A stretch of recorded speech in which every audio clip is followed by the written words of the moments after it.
So good evening students. Today's lecture will be dealing with what is ex-situ conservation. Wetland னா என்ன அர்த்தம்? அந்த வெட்லேண்டுக்கான முக்கியமான ஒரு கன்வென்ஷன், ஒரு டீல், ராம்சர் கன்வென்ஷன் அப்படின்னு சொல்லுவாங்க. அப்படின்னா என்னன்னு பார்க்க போறோம்.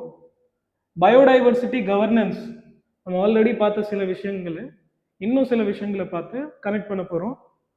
IUCN ரெட் லிஸ்ட்ல இருக்கிற சில ரீசெண்டான அப்டேட்டு, அதே மாதிரி சில முக்கியமான ஃபிளாக்ஷிப் ஸ்பீசிஸ் பத்தி நம்ம இன்னைக்கு கிளாஸ்ல பார்க்க போறோம். சரி, ஸோ குளோபல் பயோடைவர்சிட்டி கிரைசிஸ் போயிட்டு இருக்கு. இப்போ nearly 1 million species are at a risk of extinction globally. சரிங்களா? இப்போ பார்த்தீங்கன்னா our nation is home to 91,000 animal species. இந்தியாவை பொறுத்த வரைக்கும் அதே மாதிரி 47,000 plant species இருக்கு. எத்தனை? 91,000 animal species, 47,000 plant species இருக்கு, which is approximately 8% of the global biodiversity. அதனாலவே இந்தியாவை கிட்டத்தட்ட வேர்ல்ட் லெவல்ல 17 மெகா டைவர்ஸ் கண்ட்ரிஸ் இருக்காங்க, among which India is also one of the member. Okay, so this is the ஒரு overview of India, and we have seen 1 million species are at a risk of extinction. Okay, now we saw how to protect them in the previous classes. Two strategies we followed. One was in situ conservation, the other was ex situ conservation. In situ means within their natural habitats. Ex situ means outside their natural habitats. Okay, major difference between both the categories. I hope you have understood till here. Sir, next ஒரு question. என்ன கொஸ்டின்னா, if a species is extinct, ஒரு species வந்து extinct ஆயிடுச்சு, அந்த மாதிரி ஒரு species வந்து extinct ஆகிற மாதிரி இருக்கு வைல்டுல, அதோட நேச்சுரல் ஹேபிட்டட்ல, அப்போ can we still save it by protecting outside its natural habitat? அந்த மாதிரி ஒரு கேள்விக்கு பதில் தான் ex situ conservation. Through ex situ conservation, where species are preserved in controlled environments, majorly zoo, botanical gardens, gene banks, இந்த மாதிரி விஷயங்களால தான் நம்ம அந்த மாதிரி நியர்லி எக்ஸ்டிங்க்ட் ஆர்கானிசம்ஸை ப்ரொடெக்ட் பண்ணலாம். அப்போ எக்ஸ் சைட்டு கன்சர்வேஷன் ஒரு வகையில் என்னது, ஒரு பேக்கப்பா இல்லையா? பேக்கப்பு, சரிங்களா? Ex situ methods complement, not replace natural habitat protection. Both strategies work together to prevent extinction. Okay, சரி, அது அவ்வளவு முக்கியமான பாயிண்ட் இல்ல. இது புரிஞ்சிருச்சுல எக்ஸ் சைட்டு கன்சர்வேஷன் என்னன்னு? சரி, ஸோ எக்ஸ் சைட்டு கன்சர்வேஷன்ல நம்ம அதோட டைப்ஸ் பார்த்தோம்னா, பொட்டானிக்கல் கார்டன் இருக்கு, ஜுவாலஜிக்கல் பார்க்ஸ் இருக்கு, சீட் பேங்க்ஸ் இருக்கு, ஜீன் பேங்க்ஸ் இருக்கு. What is a botanical garden? We cultivate and conserve plant species under controlled condition, majorly for what reasons? Education kaga, research kaga, potential reintroduction to natural habitats. So natural habitat வந்து destroy ஆயிடுச்சு. ஆனால் நம்ம botanical கார்டனில் பேக்கப்பாக சில plant species, முக்கியமான plant ஸ்பீசிஸை save பண்ணி வச்சிருந்தோம். So destroy ஆன ஹேபிட்ல நம்ம திருப்பி எதை ரீஇன்ட்ரோடியூஸ் பண்ண முடியுமா இல்லையா? இந்த that is what a botanical garden. Zoological park இங்கே பக்கத்தில் தான் என்ன இருக்கு, வண்டலூர் ஜூ இருக்கா இல்லையா? அதுவும் ஒரு வகையான எக்ஸ் சைட்டு கன்சர்வேஷன்.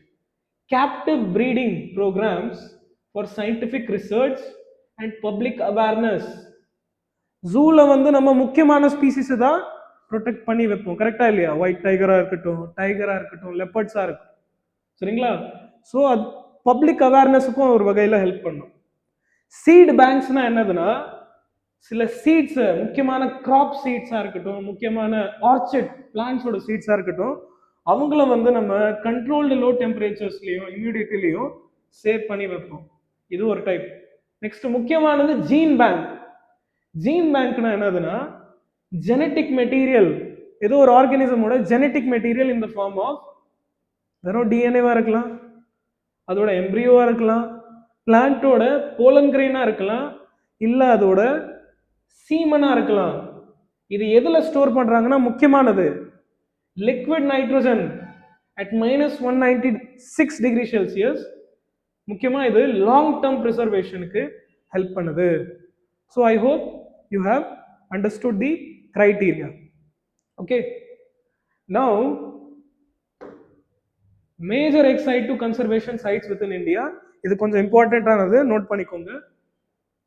இந்தியால இந்தியன் பொட்டானிக்கல் கார்டன் இருக்கு ஹவுரால, which was established in 1787, which has an area of around 273 acres. இது ஏன் ரொம்ப முக்கியமானதுன்னா கிட்டத்தட்ட 14,000 பிளான்ட் ஸ்பீசிஸை வந்து நம்ம இங்க வந்து கன்சர்வ் பண்றோம். One of the oldest and largest botanical gardens, not only in India but in Asia. Okay, it has a famous great banyan tree, சரிங்களா, which is about half a acre. ஒரே ஒரு tree வந்து half a acre பெருசா இருக்கும். Great banyan tree அப்படின்னு சொல்லுவாங்க. ஜெகதீஷ் சந்திர botanical garden கூட சொல்லுவாங்க இது, சரிங்களா, ஆச்சாரிய ஜெகதீஷ் சந்திர பொட்டானிக்கல் கார்டன். நெக்ஸ்ட் என்பிபிஜிஆர், இது வந்து நேஷனல் ஜீன் பேங்க், டெல்லியில இருக்கு. 1966ல இதை எஸ்டாப்ளிஷ் பண்ணது. கிட்டத்தட்ட 4.5 lakh பிளான்ட்டோட வெரைட்டிஸ் கான ஜீன் பேங்க் இது. 15 ஸ்டோரேஜ் சீடோட ஸ்டோரேஜ் மாடியூல்ஸ் இருக்கு, சரிங்களா. அதே மாதிரி Nandankanan zoo, which is located in Odisha, Bhubaneswar. First successful captive breeding of white tigers, not only in India but the whole world, சரிங்களா. Also maintains breeding programs for ghadiyals, a type of a freshwater crocodile. Ghadiyalna freshwater crocodile, Asiatic lions and other endangered species. இந்த மாதிரி seat பேங்க்ஸ்ல பாத்தீங்கன்னா இந்த மாதிரி தான் சீட்ஸை collect பண்ணி வச்சிருப்பாங்க. Okay, சரி, you can note this.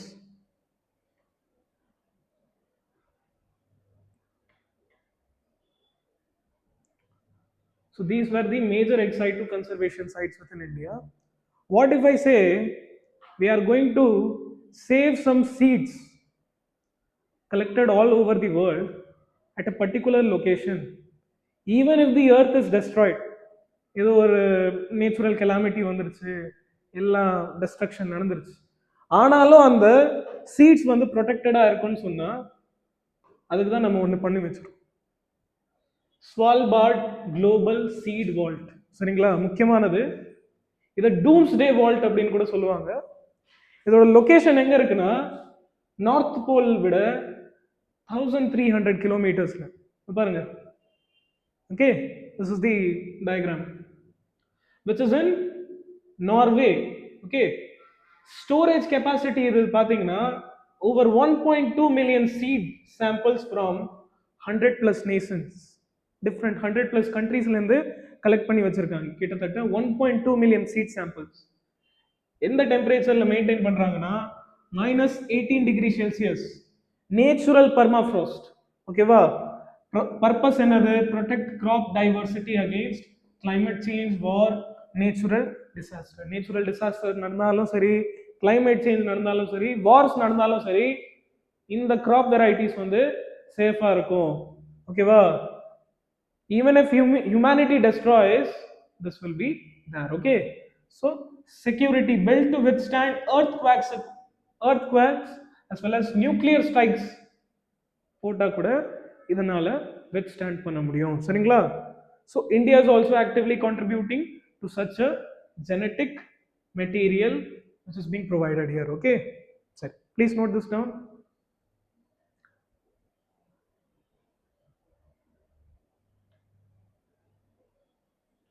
So now let us move on to advantages and limitations of ex-situ conservation. As we have already discussed, it is acting as a genetic backup, it is acting for scientific research, captive breeding programs, animals kanadu, public awareness and education kaga help பண்ணுது, international cooperation, different countries வந்து சேர்ந்து ஒரு முக்கியமான ஸ்பீசிஸை, threatened ஸ்பீசிஸை protect பண்ணுறதுக்காக help பண்ணுறாங்க. Limitation disadvantages நீங்கள் பார்த்தீங்கன்னா ரொம்ப எக்ஸ்பென்சிவான ரிசோர்ஸ் இன்டென்சிவ் ப்ராசஸ் இது.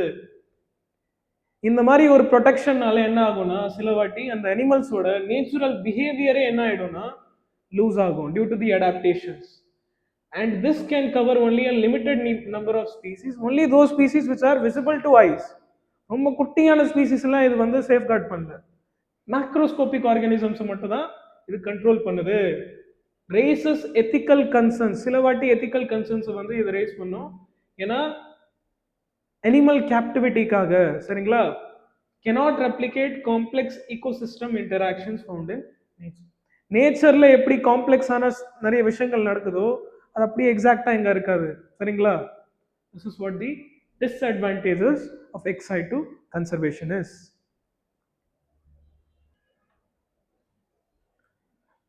Okay, so now we'll begin with wetlands na என்னதுன்னு பார்ப்போம், சரிங்களா. So according to MOEFCC definition, wetlands rule of 2017, what is a wetland is area of marsh, fen, peatland or water, whether it is natural, இயற்கையா இருக்கக்கூடியதா இல்ல ஆர்டிஃபிஷியலா இருக்கட்டும், பர்மனண்டா இருந்தாலும் சரி, temporary இருந்தாலும் சரி, it should have water, whether in stagnant stateல or flowing stateல, fresh water இருந்தாலும் சரி, brackish water இருந்தாலும் சரி, உப்புத்தன்மை சலைனா இருந்தாலும் சரி, இந்த மாதிரி விஷயத்த நம்ம என்னன்னு சொல்லுவோம்னா வெட்லேண்ட் அப்படின்னு சொல்லுவோம், சரிங்களா. இந்த வெட்லேண்டுக்காக ஒரு முக்கியமான ஒரு கன்வென்ஷன் நடந்தது. அந்த கன்வென்ஷனை தான் ராம்சர் கன்வென்ஷன் அப்படின்னு சொல்லுவாங்க, ஆஃப் 1971.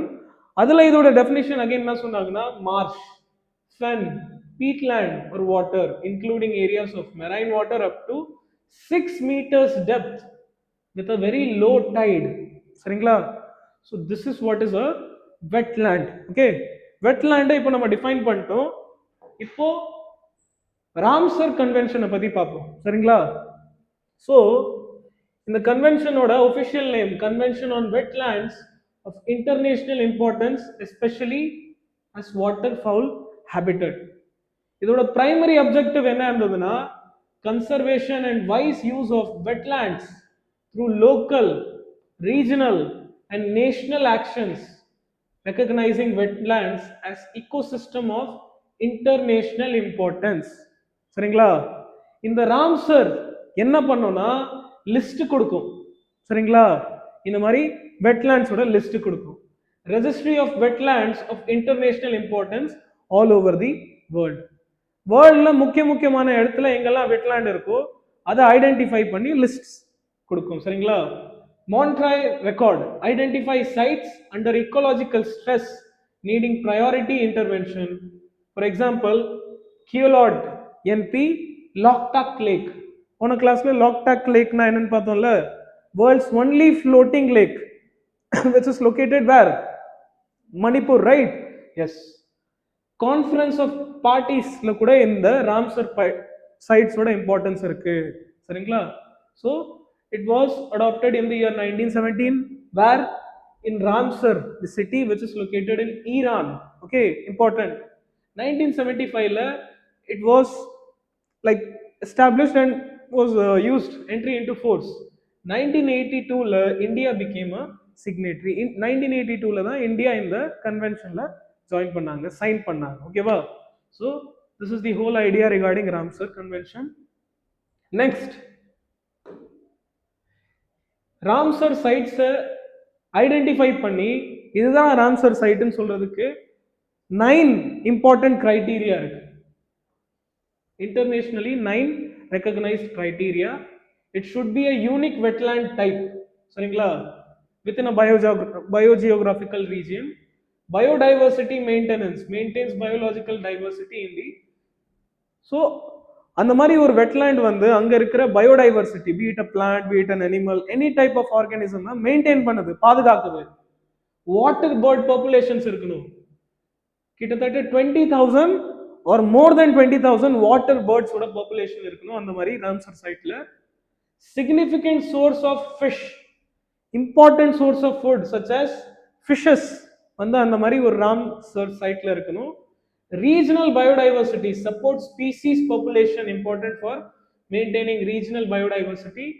முக்கியமா threatened species இருக்கணும், சரிங்களா? Be it a vulnerable, endangered or critically endangered species அந்த மாதிரி சைட்ஸ்ல இருக்கணும். Critical life stages, breeding or migration நடக்கிற ஒரு இடமா இருக்கணும். ஃபார் எக்ஸாம்பிள் இப்போ வேடந்தாங்கல் பேர்ட் சான்ச்சுரி இருக்குல்ல, we have already discussed it. சைபேரியால இருக்கிற பேர்ட்ஸ்லாம் இங்க வராங்க for migratory purpose and breeding purpose.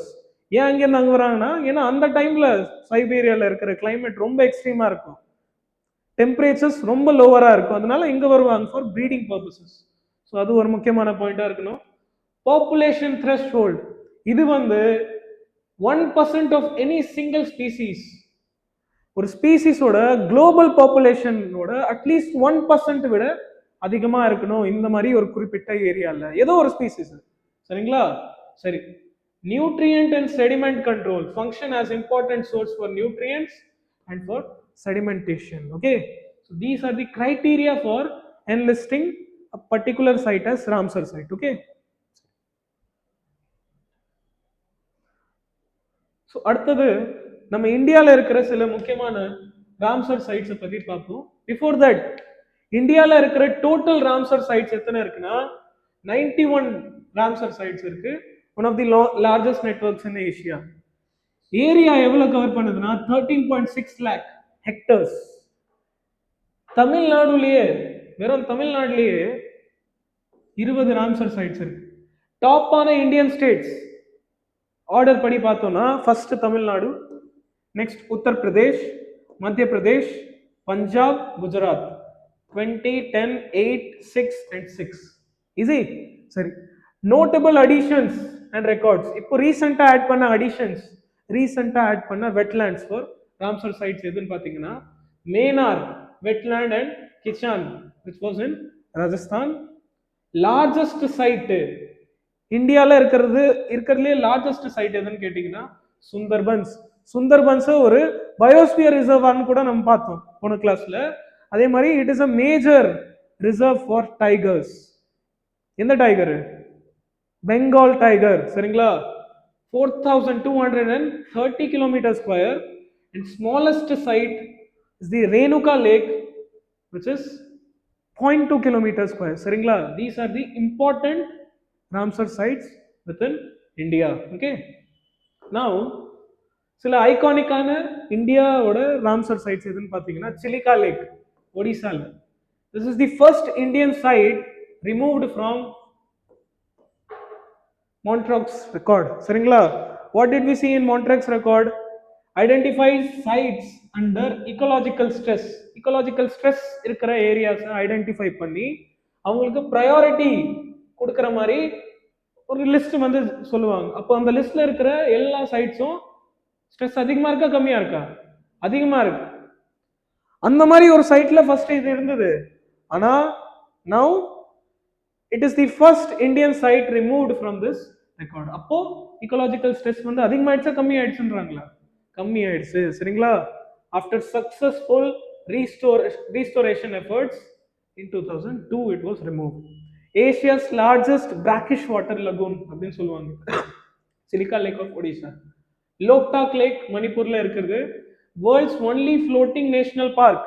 National பார்க்ல வேர்ல்ட் லெவல்ல இருக்கிறதுலே ஃப்ளோட்டிங் ஆன ஒரு நேஷனல் பார்க் எது இருக்குன்னா இந்தியாவில தான் இருக்கு, மணிப்பூர்ல. அதோட பேர் வந்து லோக்டாக் நேஷனல், லோக்டாக் லேக். அது wetland.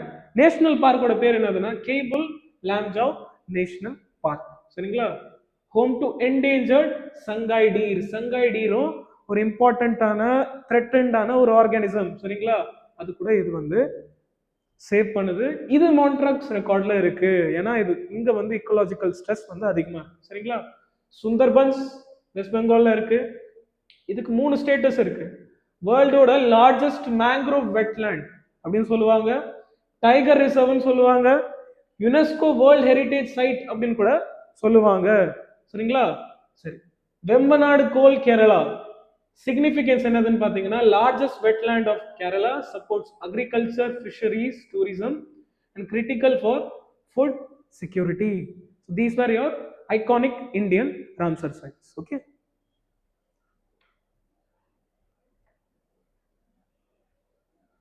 so now we'll be discussing wetlands in India, how they are protected. சரிங்களா?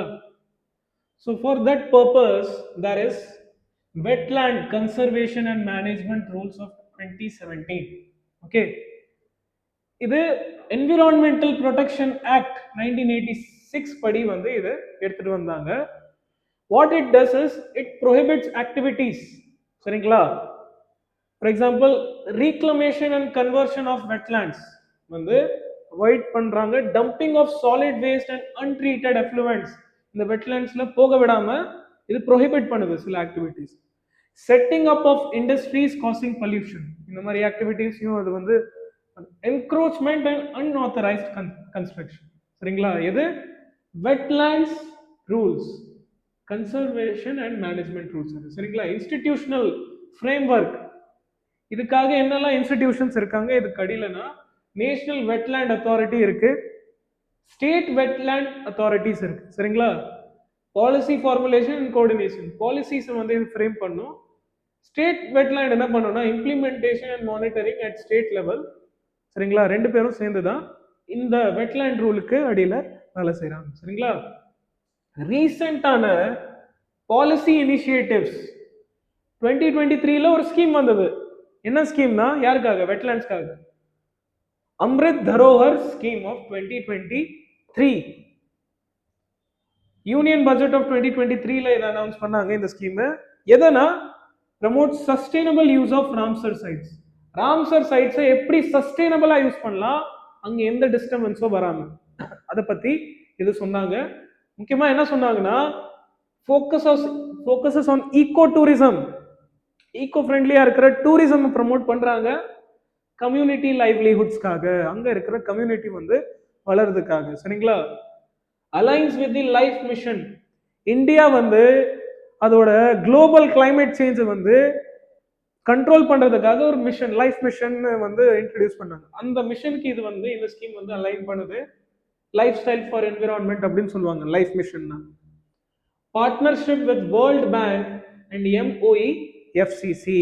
சரிங்களா? இன்னும் கூட பார்ட்னர்ஷிப் பண்ணிருக்காங்க இந்த அம்ரித் தரோஹர் ஸ்கீம்ல. சரிங்களா? மெஸ்டி ஸ்கீம் வந்து நம்ம போன கிளாஸ்ல பார்த்தோம். Mangrove initiative for shoreline habitats and tangible incomes.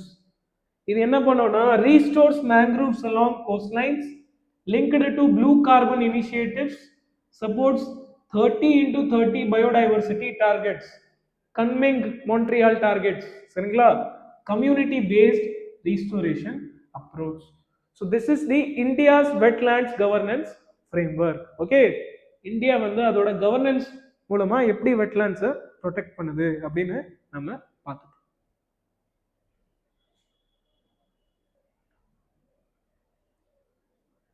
Now let us discuss regarding the ecological importance of wetlands.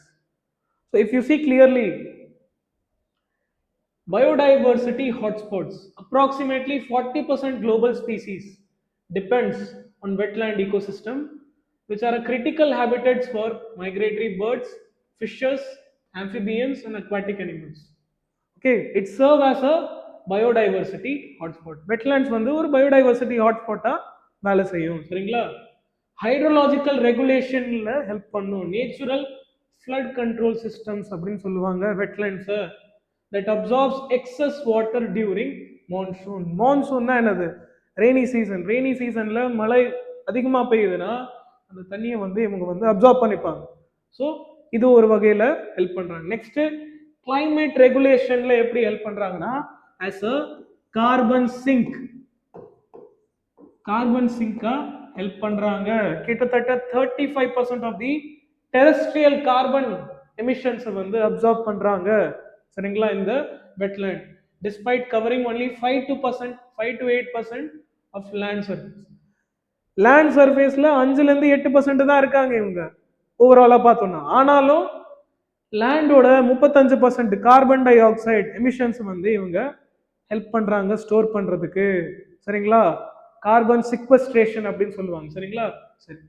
Livelihood support. இந்த வெட்லாண்டை நம்பி கிட்டத்தட்ட 1 மில்லியன் பீப்புள் வந்து டைரக்டா இருக்காங்க. எதுக்காகனா, ஃபார் எக்ஸாம்பிள் வெம்பநாடு வெட்லாண்ட்ல ஃபிஷிங்காக, அக்ரிகல்ச்சருக்காக, டூரிசம்காக, ட்ரெடிஷ்னல் லைவ்லிஹுட்ஸ்க்காக. கோஸ்டல் ப்ரொடெக்ஷன், கோஸ்ட் லைனை வந்து ப்ரொடெக்ட் பண்ணுது. ஃபார் எக்ஸாம்பிள் மேங்க்ரோவ் வெட்லாண்ட்ஸ் பார்த்தீங்கன்னா, it helps as a buffer against cyclone, storm surges and coastal erosion. Water பியூரிஃபிகேஷன்லையும் இந்த வெட்லாண்ட்ஸ் வந்து ஒரு great, because they are natural filters, remove pollutants, sediments and excess nutrients from water before it enters rivers or lakes or groundwater systems. That is why we say wetlands are important. Okay.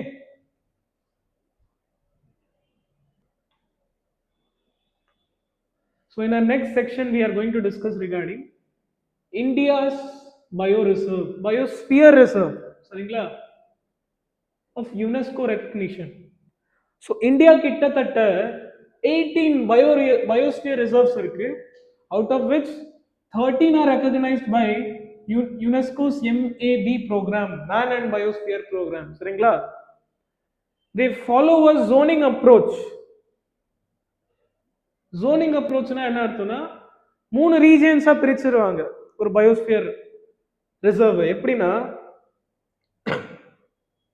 Suppose இங்க ஒரு biosphere reserve இருக்குன்னு வச்சுக்கோங்க, இது 3 ஜோன்ஸா பிரிப்பாங்க. நடுவுல இருக்கிற ஒரு zone, அதை சுத்தி இருக்கிற ஒரு ஜோனு, அதுவும் தாண்டி இருக்கிற ஒரு ஜோனு. நடுவுல இருக்கிற ஜோனை என்னன்னு சொல்லுவாங்க?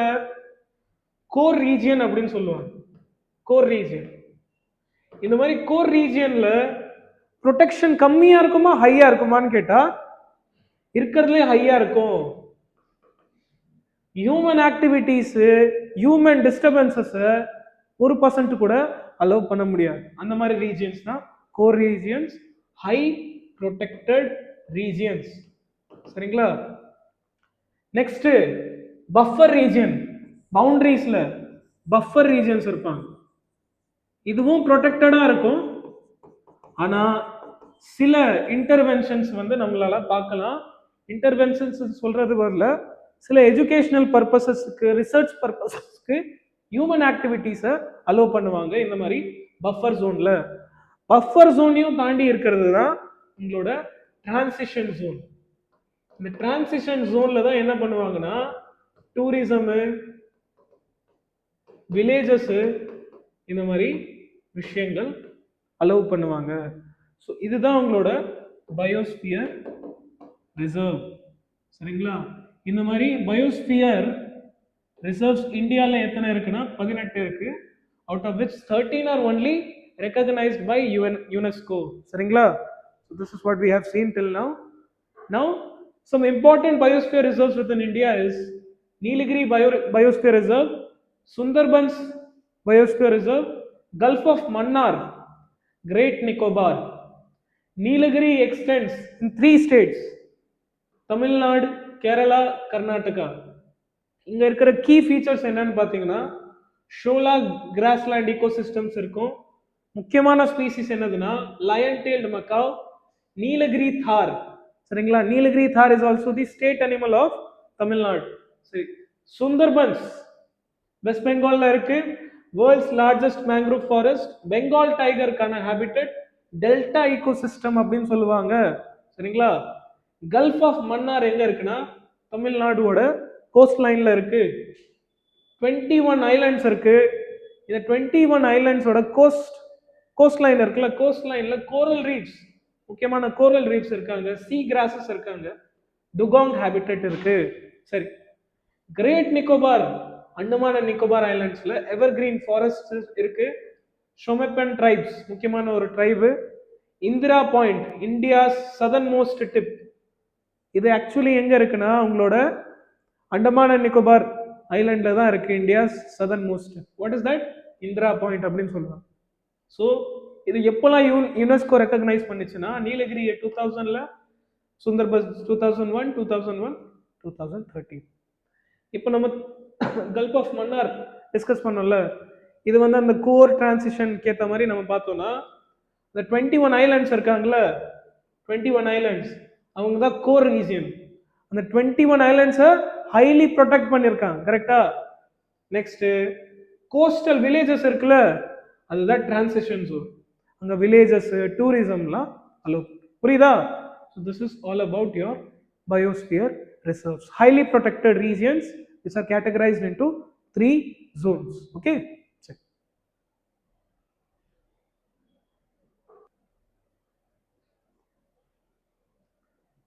Now we are going to deal about landscape level conservation strategy. When I say landscape level conservation, what do I mean is, suppose நினச்சி பாருங்க, பக்கத்தில் 2 ரிசர்வ்ஸ் இருக்கு, 2 டைகர் ரிசர்வ்ஸ் இருக்கு. அந்த 2 டைகர் ரிசர்வ்ஸ்ல இருக்கிற டைகரை வந்து நம்ம ப்ரொடெக்ட் பண்ணோம்னா அதோட ஜெனட்டிக் டைவர்சிட்டி இன்க்ரீஸ் ஆகணும். அப்போ அது வந்து அங்கே இருக்கிற டைகர்ஸ் கூட ப்ரீட் பண்றதுக்கு பதிலாக டிஃப்ரெண்ட் ஏரியாஸ்ல இருக்கிற டைகர்ஸ் கூட ப்ரீட் பண்ணணும், இன்பிரீடிங்கை அவாய்ட் பண்ணணும். ஸோ நம்ம என்ன பண்ணி ஆகணும்னா இந்த மாதிரி இருக்கிற டிஃப்ரெண்ட் டைகர் ரிசர்வ்ஸை கனெக்ட் பண்ணணும், சரிங்களா? இது ஒரு டைகர் ரிசர்வ், இது ஒரு டைகர் ரிசர்வ். இந்த tiger reserves or any reserves நம்ம எதுக்கு நம்ம கனெக்ட் பண்றோம்னா to increase genetic diversity. Genetic diversity increase பண்ணாதான் அந்த ஸ்பீசிஸோட பாப்புலேஷன் வந்து ஸ்டேபிளா இருக்கும். ஸ்டேபிளா இருந்தாலே என்ன அர்த்தம், நம்ம அந்த ஸ்பீசிஸை கன்சர்வ் பண்ணிட்டோம்னு அர்த்தம், கரெக்டா இல்லையா? சரி, இது மட்டும் இல்ல, to avoid inbreeding, to avoid inbreeding, இந்த கனெக்ஷன்ஸுக்கு பேரு தான் நம்ம என்னன்னு சொல்றோம்னா ஈக்கோலாஜிக்கல் காரிடோர்ஸ் அப்படின்னு சொல்றோம். இந்த ஈக்கோலாஜிக்கல் காரிடோர்ஸை அப்படியே வந்து கனெக்ட் பண்ணல, இதுவும் எப்படி இருக்கும்னா ஹைலி ப்ரொடெக்டட் ரீஜியன்ஸா இருக்கும், highly protected regions. Okay, so in order to increase the genetic diversity of a specific species, we connect கிட்ட கிட்ட இருக்கிற ரிசர்வ்ஸ். அந்த கான்செப்டோட பேர் தான் என்னதுன்னா ஈக்கோலாஜிக்கல் காரிடோர்ஸ். சில முக்கியமான ஈக்கோலாஜிக்கல் காரிடோர்ஸை பத்தி பார்ப்போம். Major Indian corridors, Kanha Pench corridor which is located in Madhya Pradesh, which is critical for the tigers movement in Madhya Pradesh, within Madhya Pradesh. சரிங்களா? என்னது? கான்ஹா பென்ச் காரிடோர். நெக்ஸ்ட் காசிரங்கா, கர்பி, ஆங்லாங், இந்த மாதிரி இருக்கிற ரிசர்வ்ஸ் கனெக்ட் பண்றது எதுக்காகனா elephant migration in Assam. Terai arc landscape, transboundary corridor linking India Nepal tiger habitats. Okay, transboundary conservation, Manas இந்தியாவில் இருக்கு, Royal Manas பூட்டான்ல இருக்கு, சரிங்களா? இது டிரான்ஸ்பவுண்டரி அப்ரோச், டிஃப்ரெண்டான கண்ட்ரீஸ்ல கனெக்ட் பண்ண ஒரு அப்ரோச், சரிங்களா? It shares tiger and elephant population, சரிங்களா? Manas and royal Manas. Sundarbans, Sundarbans is a connection between India and Bangladesh, as we know already, and it is also responsible for coordinating tiger conservation.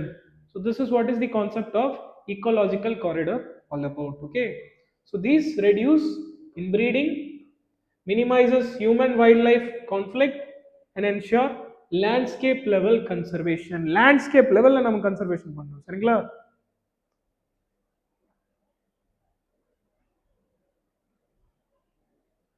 Let us now discuss regarding National Biodiversity Action Plan. This was a plan which was introduced by India in the year 2008, establishing baseline conservation framework aligning with the CBD objectives. Saringla. Next, what happened in 2014? Addendum released to align with HE targets. இதுக்கு முன்னாடி HE targets அப்படின்னு COP10 conference of parties ஓட 10th submit ஜப்பான்ல நடந்தது. அங்க வந்து நிறைய target set பண்ணாங்க, அதுதான் HE டார்கெட்ஸ் அப்படின்னு சொல்லுவோம். அந்த HE டார்கெட்ஸை அலைன் பண்ணுறதுக்கு 2014 வந்து இன்ட்ரடியூசிங் 12 நேஷனல் பயோடைவர்சிட்டி டார்கெட்ஸ் வந்து நம்ம செட் பண்ணோம் 2014 சரிங்களா. நெக்ஸ்ட் 2018 இந்தியாவோட 6th national report submitted to CBT documenting progress on conservation goals. சில முக்கியமான கோல்ஸ் வந்து நம்ம ஃபார் எக்ஸாம்பிள் ப்ராஜெக்ட் டைகர் இந்த மாதிரி நிறைய விஷயங்கள்ல அச்சீவ்மெண்ட் இருந்தது. ப்ரெசென்ட்டாக நம்ம என்ன பண்ணுறோம்னா under revision to align with Kunming Montreal global biodiversity framework பார்த்தோம்ல போன கிளாஸில் 30/30 டார்கெட்ஸ் 2030 விட 2030 வர வரைக்கும் நம்ம சில 30 டார்கெட்ஸை முடிக்கணும் அப்படின்னு பார்த்தோம்ல. ஸோ அதுதான் இப்போ நம்ம அலைன் பண்ணுறோம். இப்போ இந்த நேஷனல் பயோடைவர்சிட்டி ஆக்ஷன் பிளான் என்ன பண்ணோம், நிறைய டார்கெட்ஸ் பயோடைவர்சிட்டியை கன்சர்வ் பண்ணுறதுக்கான நிறைய டார்கெட்ஸை செட் பண்ணோம்.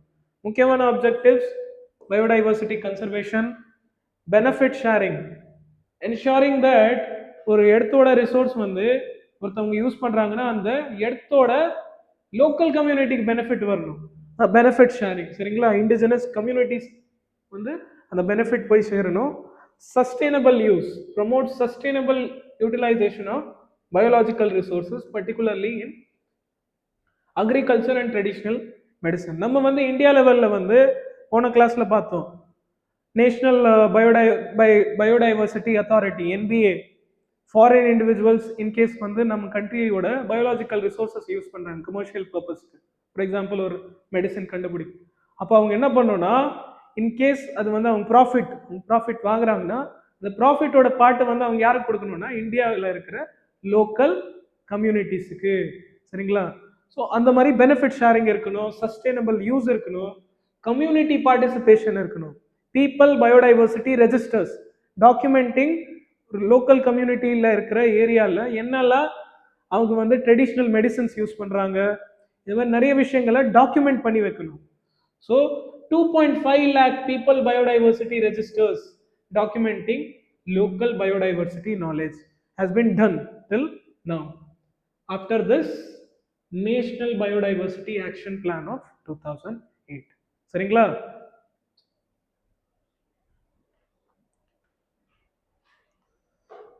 So now let us deal with the Indian State of Forest Report of 2023. இது சில parameters கொடுத்திருக்கு. So if you see here, tree forest and tree cover is now 80.9 million hectares, which is 24.6% of the overall geographical area of India. என்ன சொல்ல வராங்கன்னா இந்தியாவில் இருக்கிற 24.6% of the geographical area வந்து நம்ம இந்தியாவில் இருக்கிற total forest plus tree cover சரிங்களா 80.9 மில்லியன் ஹெக்டர்ஸ்.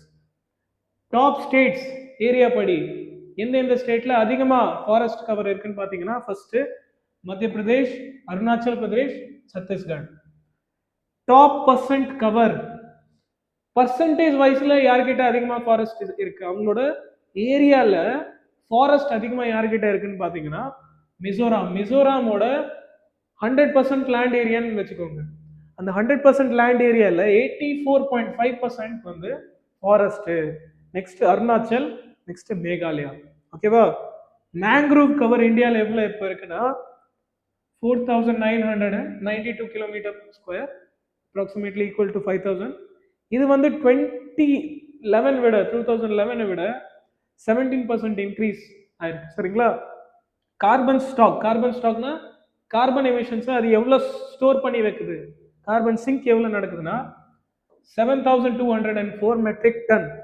இது வந்து 2021 விட 79.4 மெட்ரிக் டன் அதிகமானது 2021 சரிங்களா. கன்சர்ன் இப்போ என்னதுன்னா decline in very dense forest, 10,000 hectares loss in northeastern states. North ஸ்டேட்ஸ்ல வெரி டென்ஸ் ஃபாரஸ்ட் வந்து கிட்டத்தட்ட 10,000 hectares வந்து கம்மி ஆயிடுச்சு சரிங்களா. So this is the data of Indian State of Forest Report of 2023. So now let us begin to the next part of the lecture, that is IUCN Red Listல ரீசெண்டாக என்னெல்லாம் updates நடந்திருக்கு, இந்தியாவோட சில த்ரெட்டன்ட் ஸ்பீசிஸை நம்ம பார்க்க போகிறோம் சரிங்களா. சரி, ஸோ 2024ஓட ஐயூசிஎன் ரெட் லிஸ்டோட ஸ்டாட்டிஸ்டிக்ஸ் படி 1,57,000 ஸ்பீசிஸை இப்போதைக்கு நம்ம வந்து ஆக்சஸ் பண்ணிருக்கோம். அதுல வந்து 44,000 ஸ்பீசிஸ் வந்து த்ரெட்டன்டு ஸ்பீசிஸ். த்ரெட்டன்டுன்னு நான் சொன்னா என்ன அர்த்தம்? கிரிட்டிக்கலி என்டேஞ்சர்டா இருக்கலாம், என்டேஞ்சர்டா இருக்கலாம், வல்னரபிளா இருக்கலாம். சரிங்களா? சரி. We have already categorized the organisms into these criteria, that is extinct, critically endangered, endangered, vulnerable, near threatened. Now, what are the major updates? So, if you see key numbers பார்த்தீங்கன்னா 892, அதாவது 2024 to 2025ல வந்து முக்கியமா 27 March 2025 ஓட red list அப்டேட்டை பொறுத்து 892 new tree species வந்து assess பண்ணியிருக்காங்க. சரிங்களா? புதுசா 892 ட்ரீ ஸ்பீசிஸை வந்து அசஸ் பண்ணியிருக்காங்க. இப்போ 47,817 டோட்டல் ட்ரீ ஸ்பீசிஸ் அசஸ்மெண்ட்ஸ் இருக்கு டோட்டலாவே இப்போதைக்கு. 223 பேர்ட் ஸ்பீசிஸ் குளோபலா கிரிட்டிக்கலி என்டேஞ்சர்டா இருக்கு. வேர்ல்ட் லெவல்ல பேர்ட்ஸ் ஓட ஸ்பீசிஸ் 223 கிரிட்டிக்கலி என்டேஞ்சர்டா இருக்கு. 25 பேர்ட் ஸ்பீசிஸ் வந்து அப்லிஸ்ட் பண்ணிருக்காங்க. அப்லிஸ்ட் அப்படின்னு சொன்னா ஃபர்ஸ்ட் அவங்க த்ரெட்டண்டா இருந்தாங்க. ஃபார் எக்ஸாம்பிள் நியர் த்ரெட்டண்டா இருந்தாங்கன்னா இப்போ அவங்கள வல்னரபிள் பண்ணிட்டாங்க. வல்னரபிளா இருந்தா என்டேஞ்சர்ட், என்டேஞ்சர்டா இருந்தா கிரிட்டிக்கலி என்டேஞ்சர்ட், கிரிட்டிக்கலி என்டேஞ்சர்டா இருந்தா எக்ஸ்டிங்க்ட்.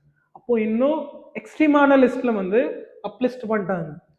7 பேர்ட் ஸ்பீசிஸை டவுன் லிஸ்ட் பண்ணிட்டாங்க. டவுன் லிஸ்ட்னா கிரிட்டிக்கலி என்டேஞ்சர்ட்ல இருந்து என்டேஞ்சர்டு, என்டேஞ்சர்ட்ல இருந்து vulnerable.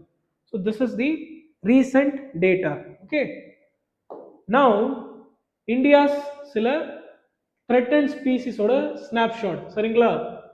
So 182 Indian bird species currently listed under the threatened and near threatened categories.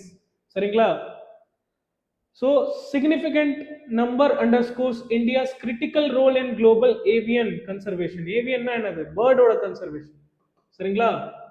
BirdLife International serves as the red list authority for birds, ensuring rigorous assessment standards. Bird தாண்டி பேர்ட்ஸை தாண்டி வேற என்னதுன்னா recent assessments increasingly include plants endemic to Western Ghats, not only plants, even amphibians from biodiversity hotspots and lesser known invertebrates crucial for ecosystem functioning. Case study, சில இந்தியாவில் இருக்கிற flagship ஸ்பீசிஸை பற்றி நம்ம இப்போ பார்க்க போகிறோம். First great Indian bustard. சரிங்களா? Great Indian bustard as you can see in this photograph, இதோட பாப்புலேஷன் ஸ்டேட்டஸ் இப்போ எப்படி இருக்குன்னா fewer than 150 individuals all over the world across India, representing one of the world's most threatened bird species. சரிங்களா? எத்தனை individuals தான் இருக்காங்க? 150. இது எங்க வாழும்னா செமி ஆரிட் கிராஸ்லேண்ட்ஸ், முக்கியமா கிராஸ்லேண்ட்ஸ்ல வாழும். Great Indian bustard is equal to grassland. கிராஸ்லேண்ட்ல வாழக்கூடிய ஒரு பிராணி. முக்கியமா இந்தியாவில் ராஜஸ்தான், குஜராத், மகாராஷ்டிரா, கர்நாடகாவில் இதை பார்க்கலாம். இதோட மேஜர் த்ரெட்ஸ், கிராஸ்லேண்டை இப்போ கன்வெர்ட் பண்றாங்க அக்ரிகல்ச்சுரல் யூஸ்க்காக. ஸோ அதனாலவே அதோட பாப்புலேஷன் கம்மியாயிட்டே போகுது. பவர் லைன் கொலிஷன்ஸால அது டெத் நடக்குது.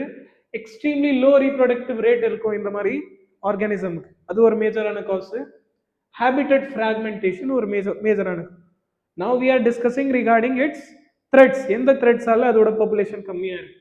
சரி, நெக்ஸ்ட் இந்த இந்த ஸ்பீசிஸ், இந்த பேர்டோட சயின்டிபிக் நேமும் நோட் பண்ணக்கூடிய விஷயம் ஆர்டியோட்டிஸ் நைக்ரிசெப்ஸ். சரிங்களா? சரி, அடுத்தது ஹிமாலயன் குவெல். சரிங்களா? இது ஆஃப்ரீசியா சூப்பர்சிலியோசா. இது கிரிட்டிக்கலி என்டேஞ்சர்ட் ஸ்பீசிஸ். சில பேர் இதை பாசிபிளி எக்ஸ்டிங்க்ட் அப்படின்னு கூட சொல்றாங்க.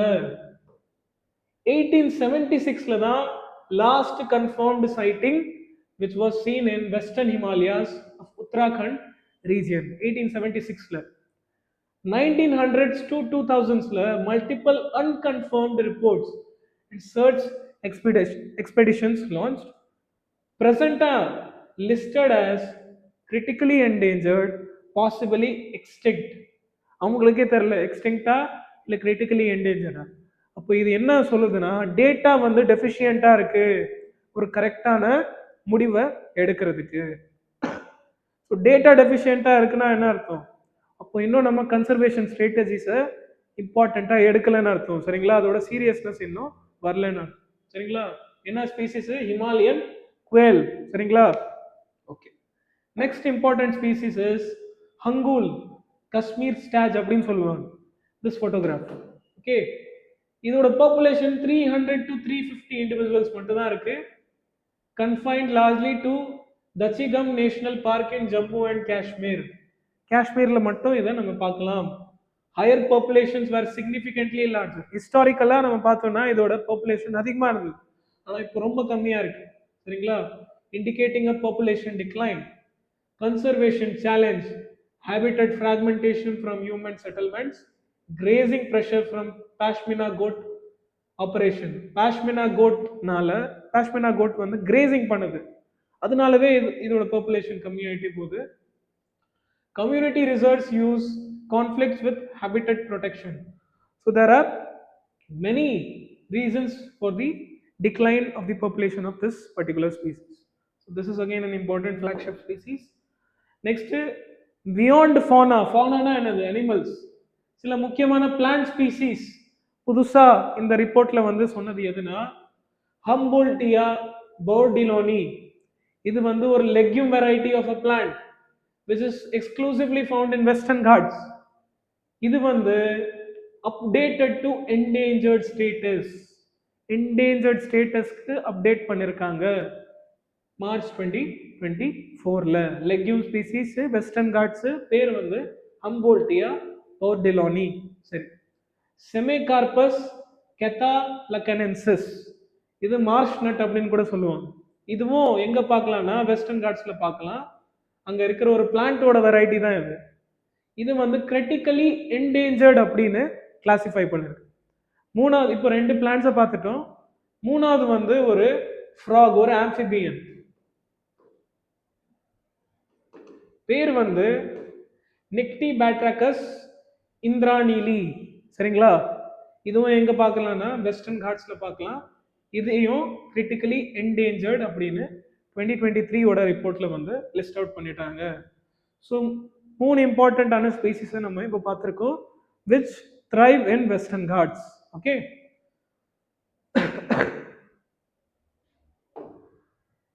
So you can note this.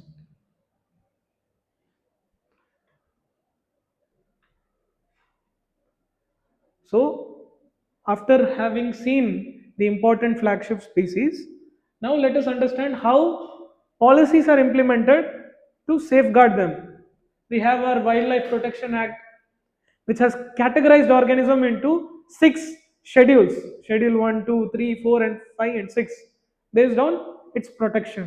For example, schedule 1 na highly protected, இது நிறைய பிரிச்சிருக்காங்க Wildlife Protection Actல. National Biodiversity Action Plan நம்ம பார்த்தோம். So we set our targets, we align with international targets in order to conserve species. Species recovery plans, international obligations, இந்த மாதிரி நிறைய விஷயங்களால நம்ம என்ன பண்றோம்னா ஸ்பீசிஸோட ப்ரொடெக்ஷனை பாலிசி மூலமா பண்றோம். சரிங்களா? கன்சர்வேஷன் பண்றோம். Now at the end of this session I have a short question. Which of the following was included in the first IUCN Red List of 2025? 2025 ஓட IUCN லிஸ்ட் மார்ச் 27ல எது ஃபர்ஸ்ட் வந்து include பண்ணாங்க? 500 new amphibian species யா, 100 new mammal species யா, 892 new tree species யா, இல்ல 250 new invertebrates யா? சொல்லுங்க பாப்போம். 892 tree species. சரிங்களா?